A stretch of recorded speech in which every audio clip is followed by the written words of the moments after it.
Citizen news కి స్వాగతం. Ration కార్డుల పరిశీలన కోసం అధికారులంతా పల్లెబాట. వికారాబాద్ జిల్లా బషీరాబాద్ మండలంలోని వివిధ గ్రామాలలో బషీరాబాద్ మండలానికి చెందిన అధికారులు లబ్ధిదారుల కోసం రేషన్ కార్డులు మరియు ఇంద్రం ఇళ్లు పొందిన లబ్ధిదారుల వివరాలను అధికారులు సేకరిస్తున్నారని బషీరాబాద్ తహసీల్దార్ వెంకటేష్ అన్నారు.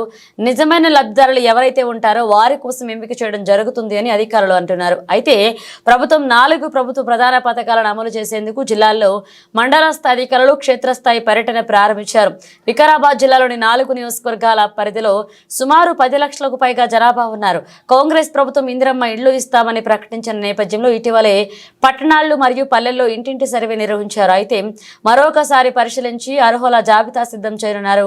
వికారాబాద్ వ్యాప్తంగా ప్రజాపాలనలో ఇందిరమ్మ ఇళ్ల కోసం 2 లక్షలకు పైగా దరఖాస్తు చేసుకున్నారు. నియోజకవర్గానికి 3,500 ఇళ్లు, ఎమ్మెల్యే వ్యక్తిగత కోటాకు 500 ఇళ్లు, మొత్తం నియోజకవర్గానికి 4,000 ఇళ్లు మంజూరు కానున్నాయి. 4 నియోజకవర్గాలుగా 16,000 ఇళ్లు మంజూరయ్యే అవకాశం ఉన్నట్లుగా సమాచారం. భూమి లేని నిరుపేద వ్యవసాయ కుటుంబాలకి ఏడాదికి 2 విడతలుగా 12,000 చొప్పున నగదు ప్రోత్సాహకం అందించేందుకు ఇందిరమ్మ ఆత్మీయ భరోసా పథకాన్ని ప్రభుత్వం ప్రవేశపెడుతున్న విషయం తెలిసిందే.